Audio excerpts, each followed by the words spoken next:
ఓం నమ శివాయ. మనం చూస్తున్న ఈ యొక్క లేపాక్షి ఆలయం ముందున్నటువంటి మండపం నృత్య మండపంగా చెప్తారు.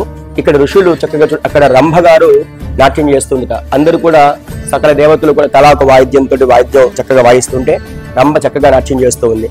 అయితే ఒక సందర్భం వచ్చేసరికల్లా రంభ తను వేయాల్సిన భంగిమ మర్చిపోయింది. ఆ భంగిమ చాలా విచిత్రమైన భంగిమ. ఇక్కడ చూస్తున్న గురువు గారి పేరే ఈయన బృందీశ్వరుడు. ఈమె గురువు గారు ఆ రంభకి చూడండి, దగ్గరికి చూపించండి.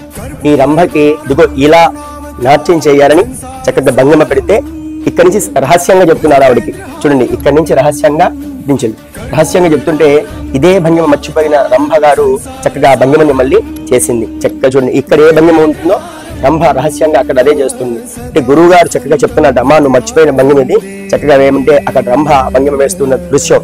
అంటే ఇప్పుడు మన చిన్నపిల్లలు మనం స్టేజ్ మీద డాన్స్ చేస్తుంటే తల్లిదండ్రులు ముందు ఉండి మనం అలా వేయలేదంటాం కదా, ఆ భంగిమలాగా అన్నమాట. జయం.